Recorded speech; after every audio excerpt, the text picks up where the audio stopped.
permission. We tried to reach out to Arun Jain, and Arun Jain has come out. This is just an interim order and not a conclusive order. He is going to fight this vigorously, and including he will be challenging this order in SAT. And and because the Polaris is going through a acquisition process here, where Arun Jain and the company is now being sold over to a corporation for 1100 crores. Polaris promoter Arun Jain has paid 1.84 crores in protest. So as of now, it is the amount has been paid.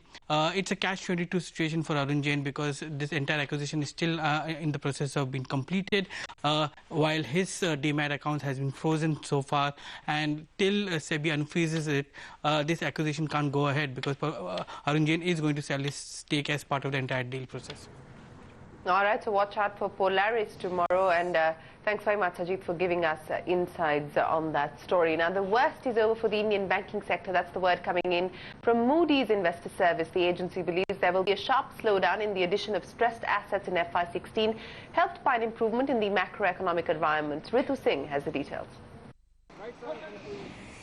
Prime Minister Narendra Modi's promise of Achhe Din has long eluded the Indian banking system. But this might not last much longer if ratings agency Moody's is to be believed. The agency says the alarming rise in bad loans and the slump in credit growth to multi-year lows may soon be a thing of the past. Pace of impaired loan formation rates will come down in the year ending March 16 and further come down in the year ending March 17. If we look at the source of the NPL problem or the impaired asset problem, it's not really because of what's happening today or what has happened 2 years back. This is a legacy. It's a question of recognition of already existing problems. A lot of it has already been recognized. Some bankers agree with this prediction. If you look since September 14, every quarter there was lesser slippage. Saving and accepting this quarter, and that too on account of one account, 800 crores in construction sector. Otherwise, we were on target and we'll continue to be on guided paths.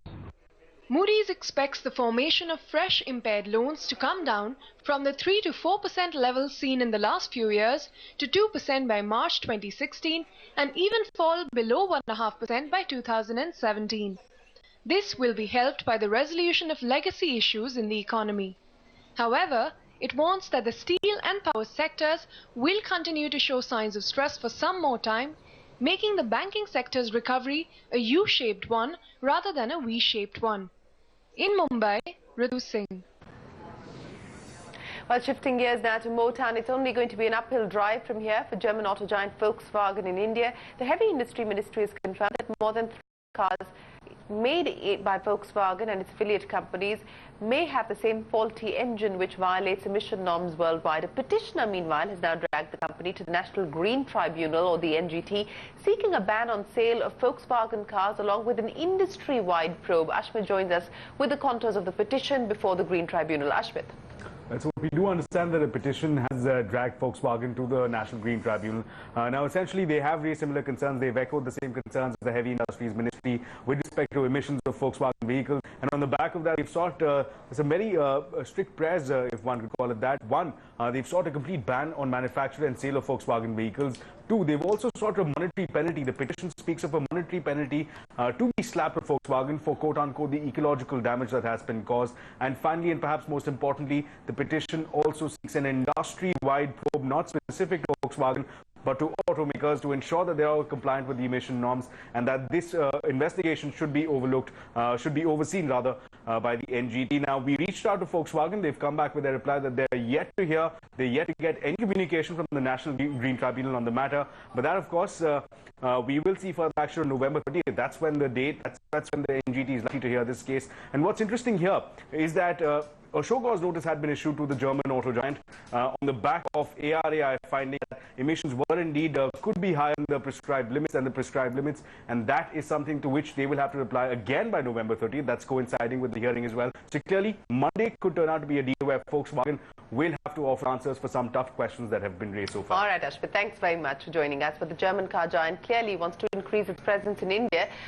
This could be a little bit of sort of powdering bad story as well. Volkswagen says it will invest 720 crore rupees in India in an India-specific compact sedan. Its production will begin in the first half of 2016. At its Pune plant, this is the second leg of the 1,500 crore rupee investment that was announced by the company at the beginning of 2014. And there's more auto news. Honda's Mobilio and Maruti's Ertiga have been rivals in the multi-purpose vehicle space for over a year now. But the Ertiga has managed to maintain an edge over the newer Mobilio, even as the MPV market itself has been declining. Farah Bukhwala finds out what's working for the Ertiga and what the Mobilio can do to control its skid. Consumers make a beeline for competitively priced sports utility vehicles. Multi-purpose vehicles are feeling the cold shoulder. Between April and October, volumes in the sub-10 lakh rupee MPV segment were 17% lower than a year ago. Maruti Ertiga, the market leader, sold an average 4,500 units per month. Between April and October, 15% below the average 5,300 units a month it sold in the 7 months before April. But the Honda Mobilio, its biggest rival, took a far sharper knock. Between April and October, sales slipped to an average 885 units a month, 71% below the average 3,100 units a month in the 7 months before April. With 2 months worth of inventory available at dealerships and at the factory, the Mobilio saw no production in October. Same figures. A Honda spokesperson said the zero production is in line with the company's decision to prioritize the production of the more popular City and the Jazz. But what this also means is that Maruti's efforts to bolster sales of the Ertiga is widening the gap between the Mobilio and the Ertiga. The Ertiga is at least 80,000 rupees cheaper than the Mobilio, and now Maruti has also added its diesel hybrid technology known as the Smart Hybrid Vehicle by Suzuki, meaning it pays a lower excise duty of 12.5% on the car instead of the usual 24 to 27%. Giving the Ertiga an even lower price tag. Any price cap increase will definitely hurt Ertiga more, Mobilio more. So Mobilio needs to look for a disruptive technologies also here. If they wanted to have a favorable financial implication to end consumers, they have to look for some disruptive technologies in the market like the hybrid. One such move, experts say, that Honda can make for the Mobilio is to tap commercial fleet operators for orders, like Maruti has done for the Ertiga. But this is something that Honda has been consciously avoiding in order to maintain the Mobilio's premium price positioning. They may need to reconsider the fleet market in future because they need to justify the cost of development for the vehicle. The other is to throw in more technology-driven new age features to make it more appealing to buyers. Again, much like what Maruti has done to the Ertiga. In Mumbai, Farah Bukhwala, Vora. That's what's working for the Ertiga. After 16 years at Infosys, Rajiv Bansal decided to call it quits and drive into Ola Cabs as the head of finance. Purnima Murlina joining us with that story. Purnima, quite a scoop by Ola Cabs. Well, that's right. We have in fact seen mid and junior level IT professionals leave for startups, but this is the first time a stalwart is taking this route. Rajiv Bansal will join Ola as its CFO from January next year and will replace Mitesha, who will lead Strategic Financial Initiatives Department. In fact, this move is along expected lines because Rajiv had in fact hinted that he is inclined to get into the startup world, having put in over 16 years of experience in an IT company. But this timing is significant as he is joining the company when it is aggregating more and more taxis, entering new cities and taking on venture capital to fuel its expansion.